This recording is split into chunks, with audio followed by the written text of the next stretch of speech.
नमस्कार, मैं वीरेंद्र पंवार और आप देख रहे हैं द लोक सदन। हमारे साथ आज एक ऐसी शख्सियत है, वो कहते हैं ना कि विरासत से तय नहीं होती सियासत के फैसले, ये उड़ान तय करती है कि आसमान किसका है। संघर्षों के साहे में इतिहास हमारा पलता है, जिस और जवानी चलती है उस और जमाना चलता है। 15 साल के संघर्ष की कहानी से निकल कर लोहे में भट्टी में लोहे की तरह तप कर निकले एक ऐसे नेता, बेबाक नेता, जो 15 सालों से अपने विधानसभा क्षेत्र में संघर्ष कर रहे हैं। एक दिन ऐसा आता है सबका, क्योंकि कहा भी जाता है कि नेता माँ की कोख से पैदा नहीं होते, नेता संघर्ष से पैदा होते हैं, नेता आंदोलन से निकलते हैं, नेता संघर्ष की भट्टी में तप कर निकलते हैं।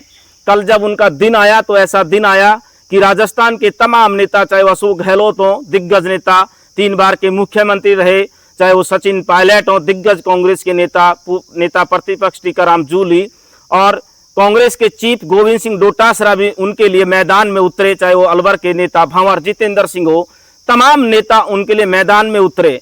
हमारे साथ राकेश दाइमा है, जो कल का ऐसा दिन आया कि पूरे राजस्थान में छाए रहा, चाहे वो मीडिया, बड़ा मीडिया हाउस हो, चाहे फिर वो राजस्थान के नेताओं, दिग्गज नेताओं का ट्विटर हैंडल हो या फिर फेसबुक पेज हो, उनसे बातचीत करते हैं। क्योंकि मैं फिर इस बात को कह रहा हूं कि संघर्षों के साहे में इतिहास हमारा पलता है, और जिस और जवानी चलती है उस और जमाना चलता है। जब जवानी की कहानी जब लिखी जाती है, इबादत लिखी जाती है, तो फिर वो एमिट हो जाती है, वो इतिहास के पन्नों में दर्ज हो जाती है। कल का दिन ऐसा दिन जो राकेश दाइमा को, क्या वो जगत सिंह दाइमा बानसूर को वापस मिल गया है, जगत सिंह दाइमा के रूप में, राकेश दाइमा के रूप में वापस मिल गया है। राकेश दाइमा जो मेहनत की मिट्टी से निकलकर अपना नया इतिहास लिखने जा रहे हैं। राकेश दाइमा जी, सबसे पहले तो द लोक सदन पे आपका बहुत बहुत स्वागत है। आपका बहुत बहुत धन्यवाद, जो आपने हमारी आवाज़ को बुलंद करने का प्रयास कर रहे हो, और काफ़ी दिनों से हम आपको देखते हैं कि आप गरीब शोषित लोगों की आवाज़ उठाते हो। राकेश जी, एक छोटे से कार्यकर्ता के लिए आप बानसूर की धरती पर पिछले 10 साल से संघर्ष कर रहे हैं, और कैसा लगा जब अशोक गहलोत ने एक्स पर पोस्ट की, अपने फेसबुक जो मेन जो पेज है उस पर किया, टीकाराम जूली, अशोक गहलोत, सचिन पायलट, भंवर जितेंद्र सिंह, कैसा महसूस हो रहा है? बिल्कुल अच्छा लगता है। मैं पिछले 15 साल से, जब मैं बीटेक कर रहा था 2011 से 2014 में पास आउट हुआ, उस टाइम बीटेक टाइम में भी जहाँ कॉलेजों में रैंकिंग का टाइम था, बहुत ऐसे शोषण होते थे बाहर के लड़कों के साथ या लोकल हॉस्टलों में। उस टाइम भी हम लोगों ने वहाँ यूनिवर्सिटी टाइम में भी हमने काफ़ी आंदोलन करे और बहुत नौजवान लड़कों को न्याय दिलाया। उसके बाद में बानसूर में एक बड़ा आंदोलन हुआ राजकीय कॉलेज का, बानसूर में सरकारी गवर्नमेंट महाविद्यालय का। उसके लिए हमने यूनियन बनाई और बहुत लगभग सैकड़ों युवा हम जुड़े उसमें, और आज वो महाविद्यालय तैयार भी हो गया। उसके बाद धीरे धीरे युवाओं के, बानसूर लोगों की उम्मीद, और ऐसे जो परेशान लोग हैं, जिनका कोई धनी दौरी नहीं है, गरीब शोषित लोग हैं, उनको ये उम्मीद जगी। और मुझे वो, मैं सौभाग्यशाली मानता हूँ कि वो लोग मुझे कभी कभी याद करते हैं कि हमारा ये काम है। इस वजह से मुझे धीरे धीरे बस वो रास्ता मैंने चुना, और उसके माध्यम से धीरे धीरे मैं लोगों के, आम लोगों की धीरे धीरे, भाई मैं कोई बड़े राज परिवार से नहीं था, मैं कोई बहुत बड़े धनाढ़ परिवार से नहीं हूँ, और बहुत बड़े नेता का भी मेरे पे आशीर्वाद नहीं था। तो मैं मेरे स्तर से लोगों को बिजली के लिए, सड़कों के लिए, पानी के लिए, कभी हॉस्पिटलों में, कभी कोरोना टाइम आया, जो भी मेरे से होता था उसमें प्रयास करता था। सबसे बड़ा सवाल ये है कि कल जिस तरीके से परसों राकेश दाइमा, एक छोटी सी बात थी, DPI एक्शन आईएन अगर देना चाहते तो दे देते, ये ऐसा क्या हुआ कि राकेश दाइमा को बाहर धरने पर बैठना पड़ा? इतनी भरी जून की, जो देसी भाषा में बोला जाता है मस्का, इतनी गर्मी होने के बावजूद भी राकेश दाइमा सामने आकर बैठ गए, इतना मामला बढ़ गया। बिल्कुल, गड्डी खरगड़ी पंचायत पड़ती है हमारे नारायणपुर में। वहाँ के किसान सुबह 10 बजे से बैठे थे, 10 बजे से बैठे थे। मुझे उन्होंने कॉल किया 11 बजे के आसपास कि आप यहाँ बिजली ऑफिस आओ। मैंने कहा एक पाइपलाइन खराब हो गई थी, हमारे खरवा पंचायत पड़ती वहाँ पे, वहाँ ऑलरेडी एक मौत हो गई थी, तो लोग परेशान थे, महिलाएं। मैं वहाँ मौके पे गया और जलदायु विभाग के अधिकारियों से हम खुद 5-7 नौजवानों ने, हमने मिलके ही काम किया, उस पाइपलाइन को सही कर दिया। ऐसे लगभग 3 बज गए वहाँ। फिर लोगों ने दोबारा फ़ोन किया, भाई आओ हमारे को। बाबा आप 10 बजे के आए हो, अब तो हो गया वो काम। बोल नहीं, हमारा काम नहीं हुआ। मैं वहाँ 4 बजे पहुँचता हूँ। हम अंदर गए ऑफिस में, तो जैन साहब को मैंने कहा, जैन साहब इनका मना दो, आप तैयार कर दो, डॉक्यूमेंट्स क्यों मना कर रहे हो उनको? वो बोले ठीक है मैं कर रहा हूँ। जैन साहब ने काम कर दिया, जो ऑफिस में जो भी बाबू थे उन्होंने अपना काम कर दिया। उसके बाद में मैं एन साहब के पास गए। पहले वो लोग गए कि साहब, एन साहब ये DP, पहली बात तो वो DP 25 की सैंक्शन थी, 10 महीने पहले वो सैंक्शन हुई 25 की, डिमांड नोटिस उसका जमा है 25 का, उसके बावजूद विद्युत विभाग ने उनको डीपी दी 16 की। तो ग्रामीण आदमी थे, गांव के आदमी थे, उन्होंने विश्वास किया कि चलो महीने 2 महीने बाद में दे देना, 25 की डीपी बाद में दे दे, ये कहा उन्होंने। फिर भी वो 10 महीने चक्कर काटे रेगुलर, क्योंकि वो कम से कम आधा किलोमीटर 1 किलोमीटर दूर से वहाँ सप्लाई हो रही थी। वो बोले कि रोज परेशानी होती है, लोड ज़्यादा है, तो आप इसको हमारा चेंज कर दो। 10 महीने चला रेगुलर आ रहे थे, पर उन पर कोई ध्यान नहीं दिया। उस दिन ऐसा हुआ कि वो 16 की डीपी थी वो भी जल गई। अब वो जाए तो कहाँ जाए, सही बात। लगभग सैकड़ों लोगों का, और 25 की डीपी थी तो लगभग 25 तो घर होंगे ना। 25 घर में, एक घर में 10 भी होंगे, 15 भी होंगे, 30 भी आदमी होंगे। सोचो सैकड़ों आदमी उससे परेशान। घरेलू कलेक्शन बिल्कुल बल्ब नहीं चल सकता कि देखो आप कहाँ जाए वो आदमी। मैंने कहा कि एन महोदय आप इनका काम करो, बोले मेरी जिम्मेदारी नहीं है।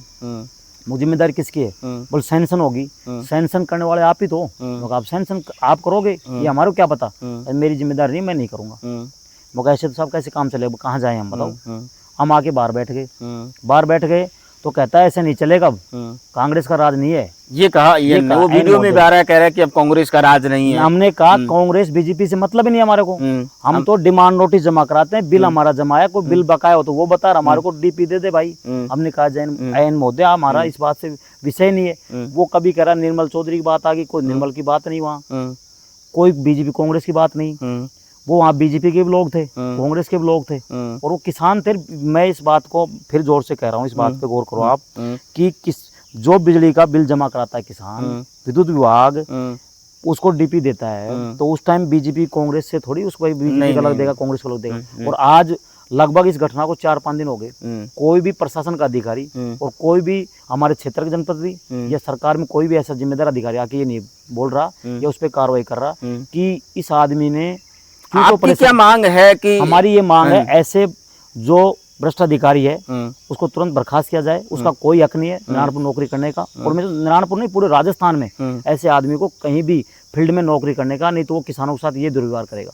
क्या आपको सचिन पायलट का मैसेज है? क्योंकि सचिन पायलट जिसको भी नेता बनाते हैं वो पहले मैसेज कर देते हैं 2 या 3 साल पहले कि जाओ और जयपुर में कुछ नहीं रखा, नेताओं के ढोक लगाने में कुछ नहीं रखा, जाओ और जनता के बीच जाओ, जनता के संघर्ष करो, जनता के लिए उनके हक और अधिकार के लिए बार बार हमेशा जोर देते हैं। और जहाँ भी जाते हैं, चाहे छत्तीसगढ़ जाएं, हरियाणा जाएं, पंजाब जाएं, राजस्थान रहें, हमेशा जहाँ भी सभा करते हैं उनका मैसेज एक रहता है कि सबसे बड़ी चीज़ है जनता के बीच जाना और जनता के लिए। क्या राकेश दाइमा को मैसेज है सचिन पायलट का कि आप तैयारी करो, आप तो 28 के लिए? ये आदरणीय पायलट साहब का आशीर्वाद है और उनकी कार्यशैली से हम लोग प्रभावित हैं। इसी वजह से हमने किसानों की आवाज़ उठाई।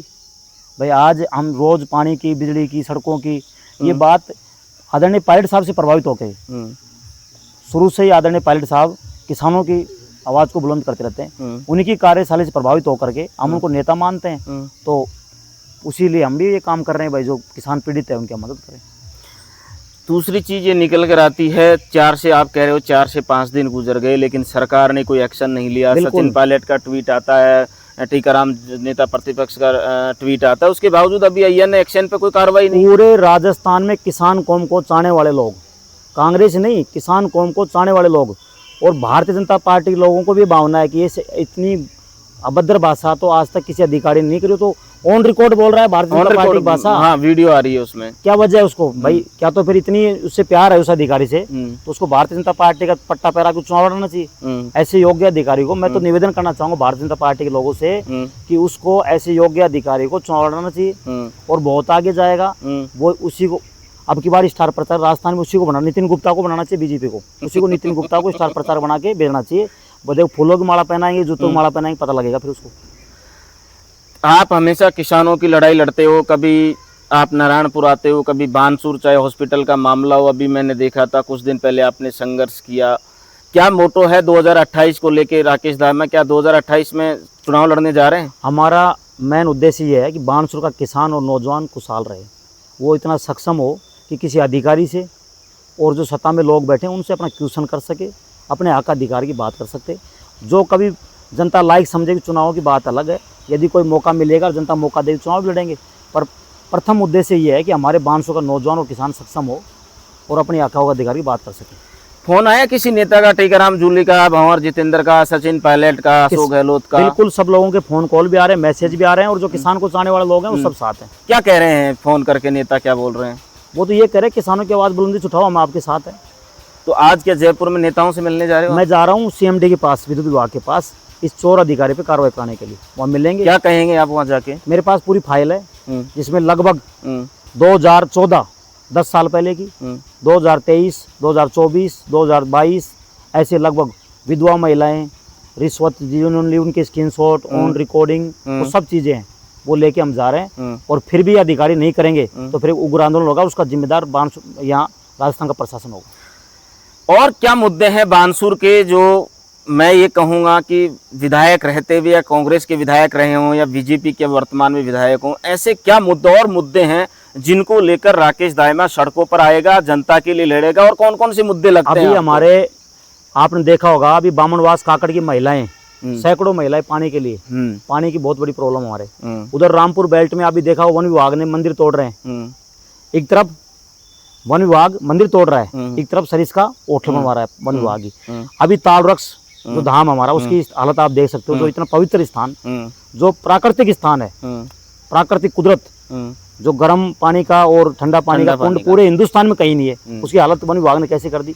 कोई उसका जिम्मेदारी को लेने तैयार नहीं है। उसके अलावा हमारे जैसे गांव है बामनवास, काकड़, मुंडावरा, उन बड़े कस्बे हैं, बड़े गांव, दोनों ग्राम पंचायत है, वहाँ शमशान भूमि के लिए पंचायत की जमीन है 18 बीघा, उसमें ग्राम पंचायत ये कह रही है कि 1 बीघा जमीन अलॉट कर दो शमशान भूमि के लिए, फिर भी नहीं ध्यान दे रहे। उसके लिए सैकड़ों लोग वहाँ बैठ गए SDO ऑफिस, अभी तक लगभग कई सालों से मामला चल रहा, कोई ध्यान नहीं दे रहा। अभी रतनपुर बालास में टंकी का मामला आपने देखा होगा, और बानसूर हॉस्पिटल में आप देखोगे लगभग लोग, सैकड़ों महिलाएं, पुरुष रोज आते हैं, और जो सरकारी टाइम है ऑफिस का, डॉक्टर का, वो कोई नहीं बैठता उस टाइम, बाहर बैठते हैं अपने आराम से, बाहर की दवाई ली तो 4-4 हज़ार 5-5 हज़ार। बीजेपी समर्थित विधायक हैं देवी सिंह शेखावत, अब वो तो उनको ही पता वो क्या कर रहे हैं, उनको ही पता क्या हो रहा है, उनके सामने सब चीज़ें। और वो फिर भी अनजान बने तो फिर समय पे जनता समझदार बन जाएगी, यही होगा, और तो क्या होगा। तो लड़ाई लंबी लड़ोगे आप? लंबी लड़ाई लड़ेंगे, किसान तो झुका ही नहीं कभी आज तक। हिंदुस्तान में किसान के हम बेटे हैं, और किसानों का आशीर्वाद जिसके साथ हो, किसान तो कभी झुका ही नहीं। व्यापारी झुकेंगे, किसान क्यों झुकेगा भाई? आज ये जो होटलों में बैठ बैठ के भ्रष्टाधिकारी चिप्स खाते हैं, सलाद काट रहे हैं, पपीता काट रहे हैं, जूस पी रहे हैं, ये किसानों की देन है। गंभीर आरोप लगा रहे हो आप अधिकारी? बिल्कुल 100% किसानों की देन है। हम यदि बंद कर दे, खीरा कहाँ से खाएंगे, कहाँ से आलू पैदा, चिप्स कहाँ से खाएंगे, कहाँ से मनाएंगे, ये बताओ ना। अब ये किसानों की देन है। अन्न किसान ही पैदा करेगा। दाल, चीनी, सब्जी, सब किसान की देन है। उस किसान की कोई जिम्मेदारी लेने तैयार नहीं है, कोई जिम्मेदारी लेने तैयार नहीं है। कई नेताओं की भाषा, हमारे जैसे क्षेत्र कई नेता वो कह रहे हैं कि पता नहीं उन लोगों ने दबाव बनाया होगा प्रशासन पे, उन पे, अधिकारियों पे। दबाव बनाने का कारण क्यों आया? कारण तो बताओ, क्या वजह आई बताओ। नेता कह रहे हैं, नेता कह रहे हैं, कई कह रहे हैं दबाव होगा इसलिए कह दिया होगा। तो इसका दबाव किसका है? किस बात का दबाव बताओ भाई? डीपी दे काम, हमको मंथली मांगने थोड़ी गए। हाँ। किसान ये थोड़ी कह रहे हैं कि नितिन गुप्ता जी तेरा प्लाट है उसमें आधा हिस्सा दे, ये थोड़ी कह रहे हैं। डीपी मांग रहे हैं, देनी पड़ेगी। का बिल जमा है, डिमांड आप सोचो, जिसको साल भर हो गए, ऐसे ऐसे केस हैं आप सोचो, जिसने 30 हज़ार जमा करा दिया और 10 साल हो गए, 2 रुपए सैकड़ा का कम से कम 5 गुना हो जाते हैं ना। कौन जिम्मेदार है उनका? कोई जिम्मेदार। बिजली का बिल आता है 2099 का, 2099 का आता, कहते हैं ऑनलाइन है बाबा, 1 रुपए कम नहीं होगा। वो कहाँ जाए बेचारे? वो कहाँ जाए? हमारे बानसूर में ठेकेदार प्रथा चल रही है, बिजली विभाग के ठेकेदार नेताओं के पूरा आशीर्वाद मिला हुआ है, घर पे डीपी रखते हैं पर्सनल अपने, और गांव में गुर्गे छोड़ रखे हैं। उन गुर्गों को पता लग जाता है, फाइल लगवाते हैं, वो कह देते हैं बाबा तेरी डीपी सैंक्शन होने वाली है। वो गांव के आदमी संपर्क करते हैं, वहाँ ऑफिस पता लगा होने वाली संपर्क, 10,000 दे बाबा, 20,000 दे। ये चल रहा खेल बहुत। और इसका सुनो, आप धरातल पे हमारे कोई भी ग्राम पंचायत में चले जाओ, पूरी ग्राम पंचायत में कहीं भी बानसूर में कहीं भी चले जाओ, आपको हर ग्राम पंचायत में से 50 उदाहरण मिलेंगे। कोई सामने आ जाता है, कोई नहीं आता, इतना ही अंतर है। इतना बड़ा खेल चल रहा है, बहुत बड़ा गंभीर आरोप लगा रहे हो आप। 100% पूरी जिम्मेदारी के साथ, पूरी जिम्मेदारी के साथ, पूरी जिम्मेदारी के साथ। और जिले का ऐन एक्शन वो खुद कह रहा है कि हमारा आइन बोलने की सभ्यता नहीं रखता। जिले का जो मनोज गुप्ता ऐसी वो कह रहा है कि हमारा ये बिल्कुल नहीं रखता। वहाँ के जो नीचे अधिकारी है उनको नोटिस दे रखे हैं उसने, मैं आपको लिख वो नोटिस दूंगा, वो उनको दे रखे हैं, लाइनमैनों को दे रखे हैं। खुद ये कहता है कोई भी काम चले जाओ आप, कोई भी काम चले जाओ आप, मैं उन कैमरा बोल रहा हूँ, कभी भी कोई भी आदमी चाहे वहाँ जाओ ऑफिस में, तार लगवाना है लिखित में दे दे, लाइट छोड़ दे मेरी जिम्मेदारी लिखित में दे दो। अरे भाई लिखित में लाइट का आप आग लग गई कह रहे हैं लाइट छोड़ दे या काट दे, तो ये कहेंगे लिखित में दे दो, ये कौन सा मतलब बताओ। पहला राजस्थान का ऐसा अधिकारी है, और मैं तो ये निवेदन करना, ऐसा कौन सा प्रेम हो गया उसको भारतीय जनता पार्टी सरकार से कि उसी जिसने पूरे राजस्थान में बदनामी करा दी पूरी सरकार की, उस आदमी को इतना ही प्यार है तो फिर उसको भारतीय जनता पार्टी का पार्टी छोड़ दे, नहीं उसको नौकरी छोड़ के चुनाव लड़ना चाहिए। बहुत आगे जाएगा वो आदमी, काम का आदमी है, गाड़ी बकता है, किसानों गाड़ी बकता है, तो ऐसा आदमी तो योग्य ही होगा भारतीय जनता पार्टी के लिए। तो ये थे राकेश दाइमा, जो कल परसों और परले रोज 3 दिन सोशल मीडिया पर छाए रहा और बानसूर की धरती से निकलकर, किसान के परिवार से निकलकर अपनी अमिट छाप छोड़ी है। ये कह रहे हैं कि ऐसे अय्यन अधिकारी को तो फिर नौकरी छोड़ देनी चाहिए, काम का आदमी है, बीजेपी समर्थित है, तो उसको तो टिकट दे देना चाहिए। वो जनता तय करेगी कि जूतों की माला पहनाएगी या फिर फूल की माला उन्हें पहनाकर उनका स्वागत करेगी। नमस्कार, मैं वीरेंद्र पंवार, आप देख रहे हैं द लोक सदन नारायणपुर से।